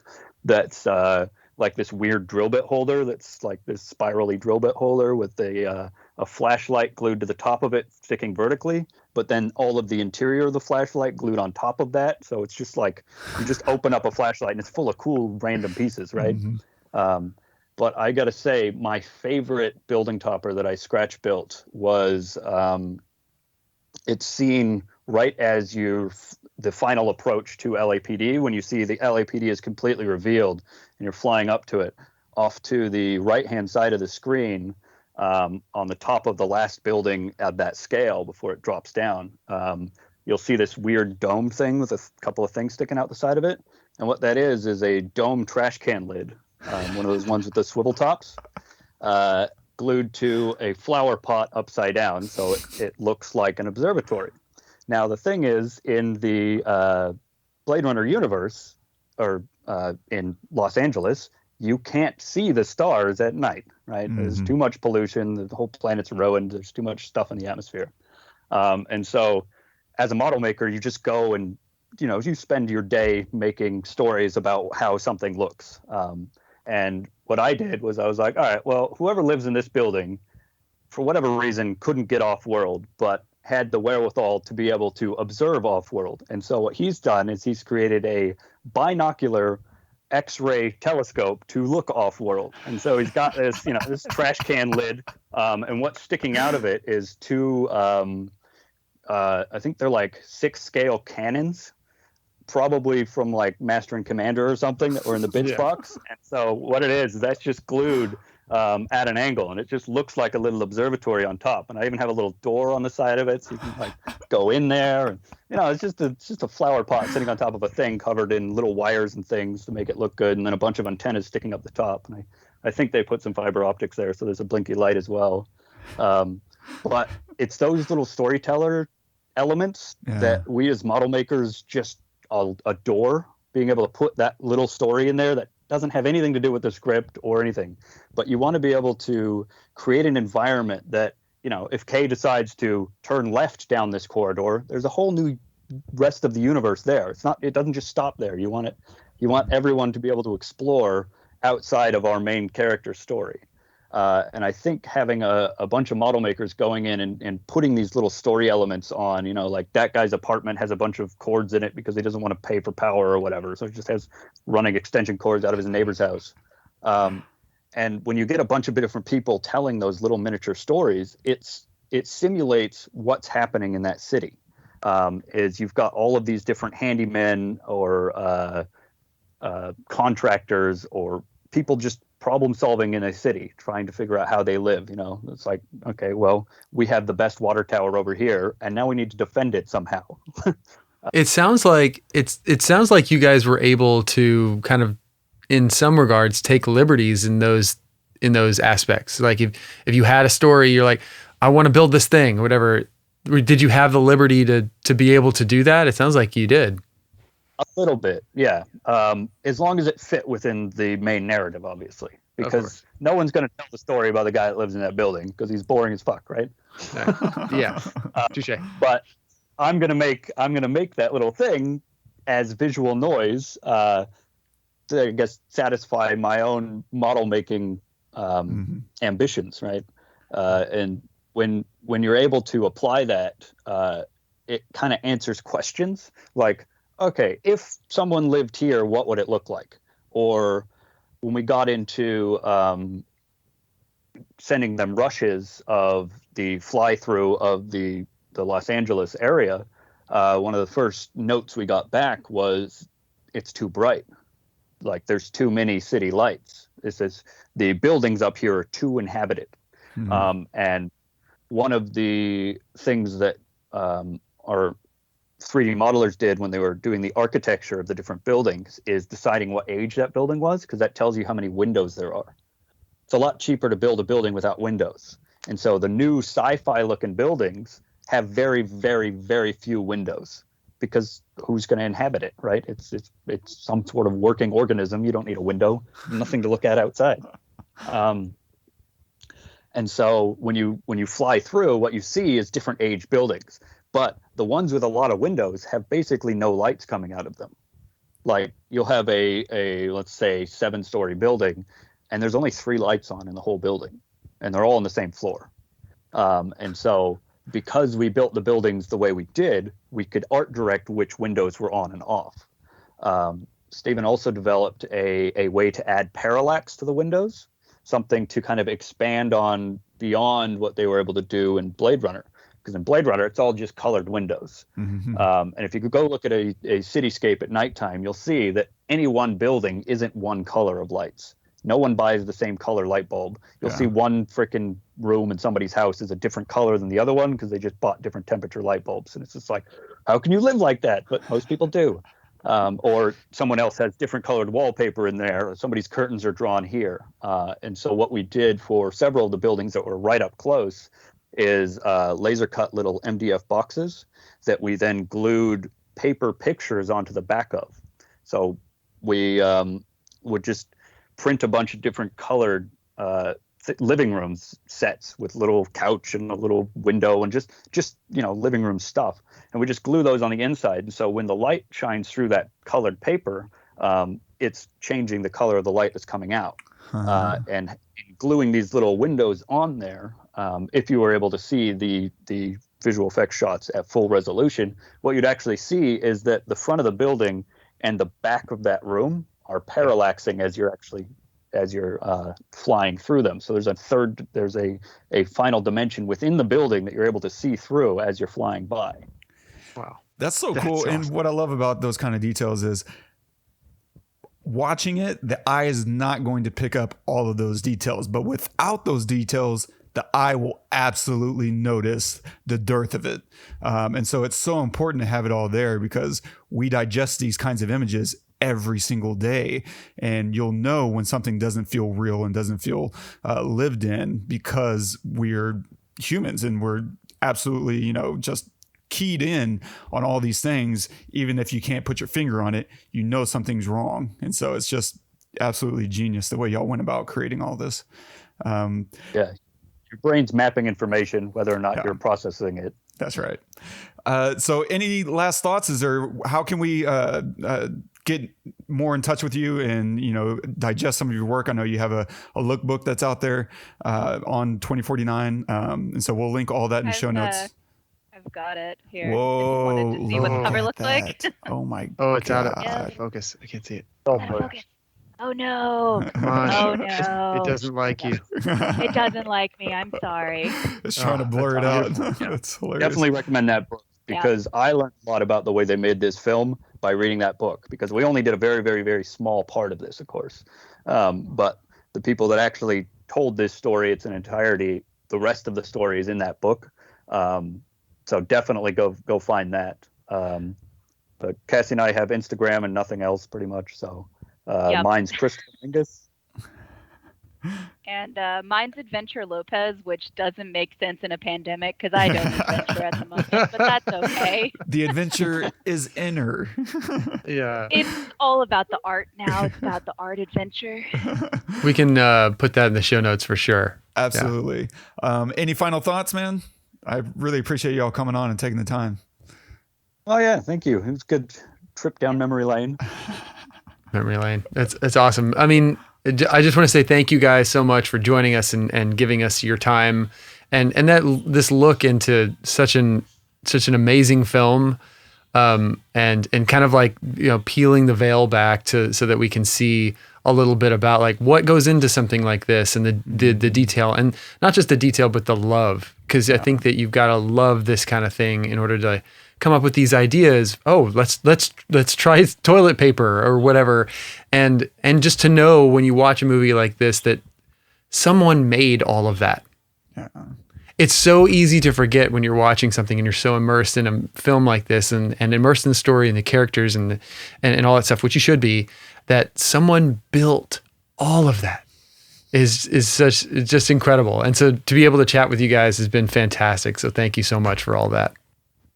Cheers. Take care, guys. Awesome. Cool. We'll chat with you soon. Yeah. Sounds good. Bye. Bye, guys. That was amazing. That was freaking epic. They were incredible. Holy shit. This is the best episode ever. Holy shit. Like blowing my mind. So cool. Yeah, I'm still rolling. Okay. Yeah, same. There's just so much information there that I couldn't possibly recall any one specific thing. There was too many details. My eye couldn't process it all. Yeah, I get it. What do you want to do now? You just want to end it? Or what you want to talk about more? Yeah, I have a few notes actually, but I'll roll through it pretty quick. Okay. As far as story and writing goes, like the naming convention was interesting. They're doing something there with Joy, K, and Love, right? JKL alphabetically, they're all together. Joy is the Ana de Armas. She's his lover, right? Amazing. Or, oh my God. Yeah, his digital, girlfriend. And Love, LUV, she is the antagonist, right? The one that at the end they're fighting, and which is kind of funny because towards the beginning she's trying to help him because she's using him to get what she wants, right? The baby. And so it's interesting. K is surrounded by Joy and Love, like alphabetically JKL, right? But behind him and in front of him, he's surrounded by Joy and Love. And I don't really know how to make that more pointed, or exactly what that would indicate, but I do want to dive into Joy a little bit because I think she is awesome. And some of the problems that some of the things that bothered us, I think, in the first film, Joy addresses a lot of. Right, she's used as simple exposition. So in the first film, Deckard was chasing down all these clues, and you just had to watch and pay attention and stitch it all together in your head. Whereas in this, they use her constantly for little simple expositional elements, right? We learn the meaning of 6-10-21 through her, right? Whenever he's analyzing that opening soundbite that we played, he's looking through the DNA sequencing, and they have this little conversation about the meaning of 6-10-21. That's just exposition that's there to help us along with the story. She also explains why the DNA match is a significant clue, right? She gives him a reason to explain that stuff. What does that mean? What are you talking about? And that's just very simple fodder as an excuse for the storyteller to lay it out in very simple 1, 2, 3 fashion, right? One of these isn't real. It's a copy. There's someone that doesn't want us to find them. And it kind of starts letting us go down this rabbit hole with him. And it does it in a way that we know why we're going and why we're going there. And it's just something that we didn't have in the first Blade Runner, right? A device for explaining all the trail of clues that were going down. But she's also used as understanding his hope of being a human, right? That's still in this expositional idea, but it's there to make sure we firmly have it in our mind that he has an expectation that maybe he was born. And by his definition, this would imbue him with a soul early on. That was something that he lays out pretty cleanly, right? That being born gives you a soul. And it was something that the lieutenant says point blank, you've been doing great getting along without a soul, by the way. And I love that we kind of linger on his reaction to that because his face stays completely blank, but we can infer just the way that he hangs on it, that hurts him. Like that doesn't feel good. And he never looks back at her when he leaves too, by the way. I noticed that. Oh, really? He never looks at her again. After he turns away, he closes the door. There's the big window and you expect he's going to look up at her before he turns around. Never looks at her again. That's interesting. It's interesting. Yeah. And so we're hearing her, by contrast, after going through this whole DNA match thing, she tells him in his ear, I always knew you were special, a child of woman born, wanted, loved, born, not made, hidden with care, a real boy. And then she names him Joe. She gives him a name. And it's like, oh, he's becoming, Pinocchio, right? He's becoming a real boy. And then on top of that, all of that expositional stuff, they use her to demonstrate his loneliness and his capacity for love. They raise the stakes when he has to delete her from his home system, and she does it out of care, out of concern, right? It's to protect him, and also so that she can feel like a real girl, where consequences are real and final. And that's her response to that. Whenever he poses that to her, is like, well, if you do that, and if something goes wrong with this device, then you're going to get deleted, and that's final. And she's like, yeah, like a real girl. And this whole sequence is right after they've made love, and it wasn't just sex. This is when they bring in Mariette, played by Mackenzie Davis. They bring her in, and Mariette, right, is kind of another naming convention, like a marionette. It's like she's a thing that's there to be used by someone else, right? The puppeteer. And so Joy is kind of using her as a way to experience love and intimacy with Kay, because it's not just sex. It's very sensual. It's very meaningful. And they're experiencing and we're witnessing that level of intimacy, and it builds emotional buy-in from us, the audience. We're now buying emotionally into their connection through this sex scene. And I love that because some people don't realize that sex scenes do have storytelling elements. Like, it's not just there to kind of titillate the viewer and sell tickets whenever it's done by the right storyteller. Sometimes it is, and that's its own thing. And I don't necessarily think that's all bad either, by the way.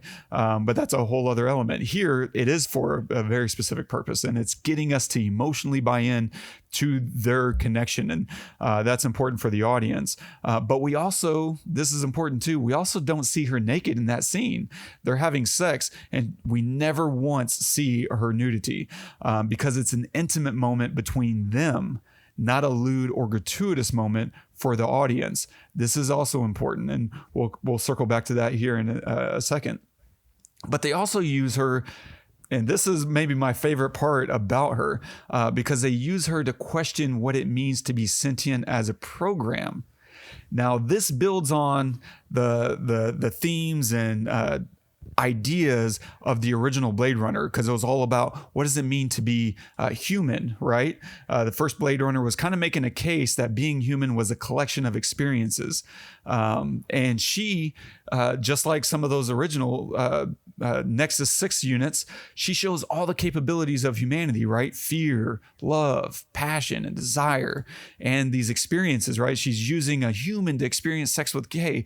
So she's demonstrating all these aspects of humanity. But her storyline in totality challenges that entire idea, because there's something more to being human that I think we're going to get at. Because at the end, after she's killed, right? And like you pointed out at the beginning of the episode, that's a painful moment. We feel that, right? She rushes to him. She's like, I love you. And bang. And I love Love's line right before she does that. I hope you've enjoyed our product. Bang. Mm-hmm. Over, because it is a product, and we're about to dive into why that is. But at the very end, Kay meets Joy again out on the street, and she's like this 100-foot tall version of herself, or whatever. Maybe it's 30 feet, but it feels like it's 1,000 feet because she just towers over him, and she's fully nude for everyone to see and for everyone to experience. And it completely cheapens their personal moment that they had earlier. And then the topper on that building of FU is that she calls him Joe. You look like a good Joe. And it reduces her naming of him earlier to an uninspired, programmed response. It wasn't her, it was her programming. And they have this little advertisement going on below her naked self, and it says, everything you want to hear, to see. She's not human because ultimately she was just serving his desires and not her own. She was never self-possessed. As compared to Rachel, as compared to all those Nexus 6s, they were all self-possessed. And if you remember, when we first meet her in his apartment, she's cooking him dinner, and then she's throwing out every idea of what she wants to do until he actually chooses. Because whenever she's like, do you want to do this? And he's like, nah, yeah, me either. Like, do you want to do this? Yeah, me either. And it's just sussing out what he actually wants. She was a device for his pleasure, not able to pursue her own desires. She never even ever had her own desires. And if you listen to what Love said after,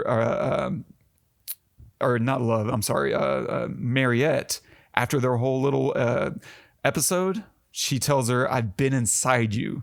She's telling this to Joy. I've been inside you. Not so much there as you think. And it's absolutely cutting whenever you're thinking about all this in its context, because love is real. The character and the experience of love is real, and joy is fleeting. It's ephemeral. It's just targeted at you. These are two very contrasting ideas that Kay is mixed in the middle of. And if you compare to Kay's interaction with Lieutenant Joshi, however you pronounce it, which, by the way, there's some name convention at play there, right? Joshi is spelled Joshi, and Joy is spelled Joi. So there's still some naming convention at play there. And if you look at what happens when Kay is interacting with the lieutenant, who's a real person, and they're having this moment when Joshi, the lieutenant, is asking Kay to describe his first memory or his earliest memory, and he goes through that whole thing. She's sitting there getting wasted. And at the end of that, she asks him, what happens if I finish that? And she's talking about finishing the liquor. And the implication is she wants to sleep with him. She wants to hook up. And he says, I think it's best if we get back to work or something along those lines. Basically, he declines her invitation for sex. And there's a couple of things that are happening here. And I think this still calls back to the first film. But she respects his autonomy, even though he's a replicant. And he exercises his autonomy. Something Joy is incapable of doing, right? She can't even delete herself. She needs Kay to do it. And so it's just this element of what does it mean to be human? And all those experiences, all those aspirations are certainly in play, but it also has to do with your self-possession, the ability to want and to go after and to exercise your autonomy, none of which Joy is capable of doing. Wow. Yeah. They're doing so much in this movie, man. It's so freaking good. And then we can look at Kay. He goes through this whole thing, right? How do I know if a memory is real or not? And then Joy asks him who makes the memories. And so he goes down to interview Dr. Stelline, right? The memory maker. And we learn something very important before we learn something else more important. They establish it's illegal to use real memories, officer, because he's asking her, how do I know if a memory is real or not? And she's like, whoa, hey, it's illegal to use real memories. Officer, you're a cop. Like, I know what's going on here.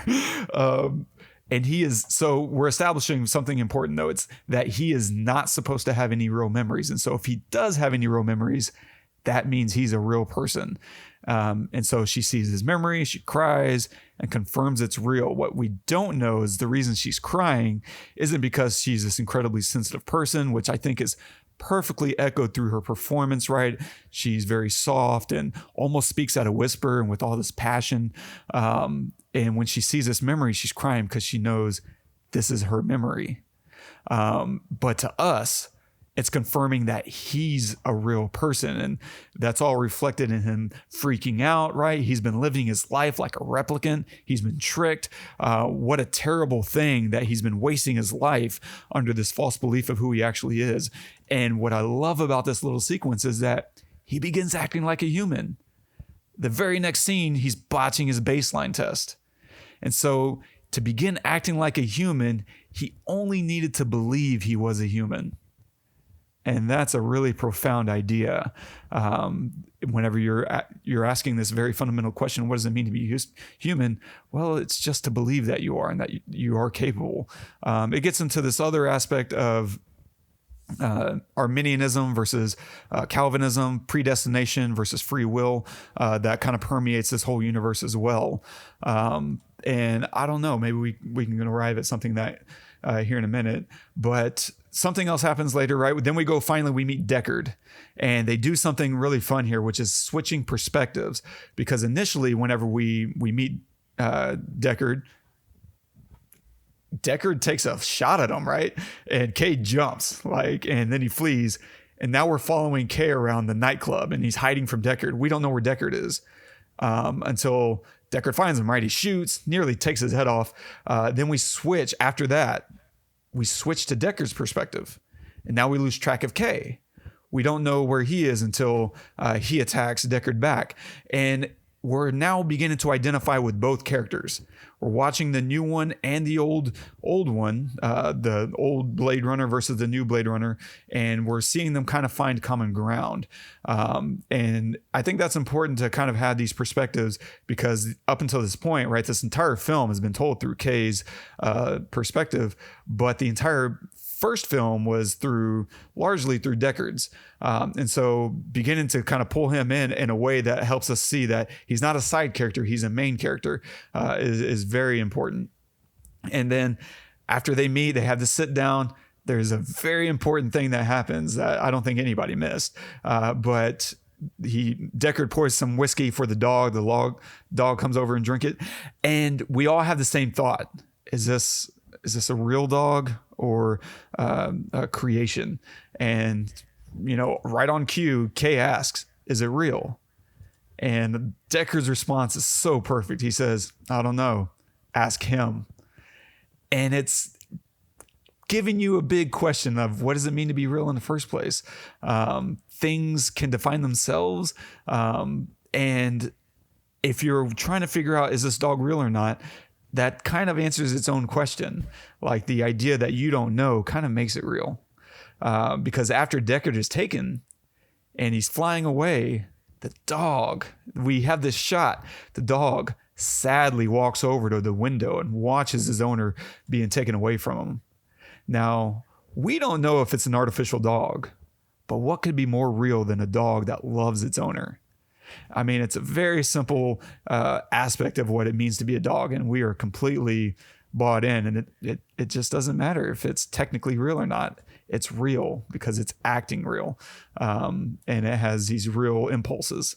And so it's tugging of war of what does it mean to be real and human, and where's the line at, and it's building on all those things of the first Blade Runner in all these very beautiful nuanced ways, and then the reveal, and this is and I think this kind of puts the point on the end of the film, because the whole reveal that he's not the child that was born is all concealed through the use of language, right? They conceal that by using words like our child, the baby. And it's so perfect because now with a single word through the use of sex, we can concisely reveal the twist with just one word. That's always so hard to do, to concisely reveal a important plot point so that everyone is on the same page at the exact same moment, right? With the word, he realizes that he's not the born replicant because she was important. She needed to be hidden. And I love personally that Kay finds out that he's not special. The hero of our story isn't the quote unquote chosen one, right? And it seems like a really rare story decision, and is maybe even asking us, the audience, to stop seeing ourselves as a special chosen hero, and instead see ourselves as part of something bigger and as part of something more, that we still have a role to play. Because now at this point, he has to make a decision about what he wants to do. He's being almost commanded by the uprising to go and kill Deckard. Deckard needs to die. Instead, he kills Love, right? He chokes her in the air and then he drowns her. And this is such an interesting moment because to me, it's like she's being unborn. Maybe that she has no soul. Because at the beginning of the film, Kay kind of defines having a soul by being born. And everyone else, the Love defines it as, is it Love? I can't remember now who says it, but what could be more human than dying for the right cause? I guess that might be the uprising leader. But there's this idea that's invoked. What could be more human than dying for the right cause? And so she's unborn. He drowns her almost like she's going reversed, right? She's being unborn. And then after that, Kay takes Deckard to meet his daughter. And at the entrance, Deckard asks him this very important question. Why? What am I to you? Kay doesn't answer him. He's just like, go meet your daughter. But we're on the inside. We're answering that question for him because dying for the right cause is the most human thing that he can do. Then he lays down and he dies. And he dies in the snow, which snow is usually symbolic of a lot of things, right? Purity, renewal, fresh beginnings. And in this case, I think it's spirit. I think it's symbolic of his soul. Because in this case, maybe it's a subtle callback to Batty's death in the original. Whenever he dies at the end, he releases this dove, right? The dove ascends into the heavens, and in this case, it's the reverse. Snow is falling on him, and maybe that's a reflection of his humanity. And so I think at the end of the day, he's human because he meets kind of all the requirements that we expect out of humanity. He has desires. He makes choices. He exercises his self-possession. And he dies for something that he chose to die for.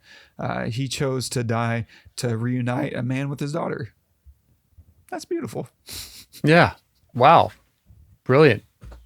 I mean, I don't have anything to add to that. I think I agree with all of it. It's very insightful, actually. There's a lot of stuff in there that I didn't think about. But I think it's one of those things where if you watch it more than once, you can probably pick up a lot of that stuff. Like the big 100-foot tall joy at the end where she's, you look like a good Joe. It's very on point. I think that's pretty noticeable, but a lot of that other stuff really isn't. So, I mean, brilliant. I don't have anything to add. Nice. I only have one more note, and it's just this general filmmaking note, which is the use of a cutaway.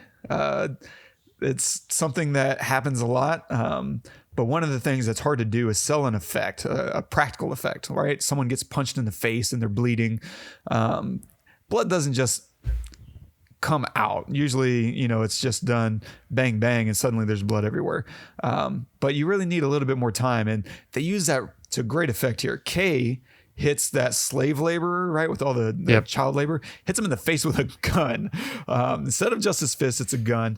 And we cut to this kid reacting to that, and then we cut back, and his face is bloodied. And it's a simple way to sell the scene. The cutaway allows us to see a kid reacting to the punch, which now we can kind of feel the pain through his reaction, but also maybe assume some kind of enjoyment from someone seeing their abductor treated this way. Then we can cut back and have allowed enough time to pass and see blood on his face. So it lets the makeup department kind of jump in, add blood, and have it all be believable with a little bit of more time passage. And so it's just really, really good use of a cutaway. But yeah, that's it. Sorry, I'm sure this is a crazy long episode. And so I'm sure you got things to do, but that's all right. It's all right. This is what I got. Final thoughts? I'd rather be doing this than anything else. This is awesome. No, I don't have any other thoughts. I loved it. I thought it was brilliant. A masterpiece, honestly. There's nothing I would change. The casting's fantastic. This is great. Nice. In all ways. Completely agree. Recommendation for the week? So I'm gonna. I can't believe that we haven't either covered this but I looked on the sheet. I don't see it, or like recommended this. But I'm gonna recommend The Abyss, James Cameron film from 1989, which I'm sure had its share of the same stuff we've been talking about today, and it is brilliant film that honestly I could watch right now and be entertained the entire way through. It's just brilliant in all aspects. And I know that we brought, maybe I'm surprised we haven't recommended it because we brought it up a number of times on the podcast. Particularly when we did Underwater, we brought it up, and a few others, but yeah, just a timeless movie for me. The Abyss. Nice. I'm going to recommend, so this film has this wasteland, right? Where it's just trash is everywhere. A big part of the film is the idea that we've wrecked the planet. And so one of our friends and friend of the show that we've had on before, Byron Reese, wrote a book called Wasted. And I finished reading that and I loved it. I thought it was a fantastic read, and it offers really profound insights into waste and the environmental catastrophe that we're all figuring out, and have a wide variety of views, I think, still. And this takes that into a whole other stratosphere whenever you think about what does it mean to recycle? What's the best way to reduce carbon emissions? What's the best way to carbon capture? What does it mean to produce, steel, and how does that impact it? Like, there's so many crazy, and it's an entertaining read. And here's the thing, it's not just this doom and gloom thing. There's actually a lot of hope and encouragement that you can take away from it. And so I'm going to highly recommend Wasted by Byron Reese. I'll link it in the show notes, in addition to all the other stuff you've been hearing about from Chris and Cassie, the lookbook that they made for 2049. I'm actually going to buy the heck out of that and check that out, because that sounds incredibly insightful. And so stay tuned for next week. We're going to cover this Apple TV film called Coda. It's out right now. If you have Apple TV, it's streaming there. Actually, do you want to do Sicario instead? Now that I'm thinking about Coda, maybe it's not quite. I don't know. I'm on the fence. Let's just do Coda. Sorry, I just talked myself around in a circle I'm fine either way. I want to see both. So. Okay, well, let's do Sicario, and maybe we'll do Coda as a podcast bonus. Okay. And so, yeah, I like that. Nice. So stay tuned next week. We're going to cover Denis Villeneuve's Sicario, starring Emily Blunt and some other people. Who really cares? It has Emily Blunt in it. Well put. And if you're enjoying the show, don't forget, subscribe, review us on iTunes. Leave us know if there's something you want us to talk about and the kind of things you want us to cover. And next week, I'm excited. There's an update on, if y'all remember, about a year and a half ago, we did a big fitness journey thing, and I have some very cool, interesting updates on that. Not necessarily on me, but one of our listeners was inspired and found it useful, and they had an incredible experience that I cannot wait to share with. And so, oh my gosh, that's awesome. Yeah, I'm super excited about that. And so if you want to leave a note on this episode and weigh in, you can do that at thepestlepodcast.com/Blade Runner 2049. And I noticed we don't have a quote for the day, but I wanted to give one. Please. From the movie. Ah, okay. Right? That stuck with me, and I think we mentioned it at one point, but there's a scene where towards the beginning where Lieutenant Joshi is telling Kay what he has to do. So we know the premise of the film, where he's got to track down this child. And so the one line that I'm going to leave you with, because of the law that went into effect in Texas this past week, is one thing, and it doesn't matter on either side what you are, what we are. To be born is to have a soul, I guess. It's the I guess also that stuck with me, right? And I don't know that it was meant for anything, but I just think that is something to chew on, and it's a good thing to leave on, right? Just think about that. To be born is to have a soul, I guess. The born aspect and the I guess aspect are very interesting things to ruminate on. That's all I'll say about that. But thank you guys so much. This has been a crazy long episode. We understand if you're still here, why. I don't really get it. I don't know why I'm here. No, that was so wonderful to have those guys on, and thank you so much again for joining us. And make sure to share this with your friends and let us know what you want us to cover. We're happy to take suggestions and just love watching films, and we hope that you do too. Until next time, I'm Todd. I'm Wes. Go watch the movies. And that was amazing. So good. So good. Crushed it, man. No shit. God dang. Oh, cutting.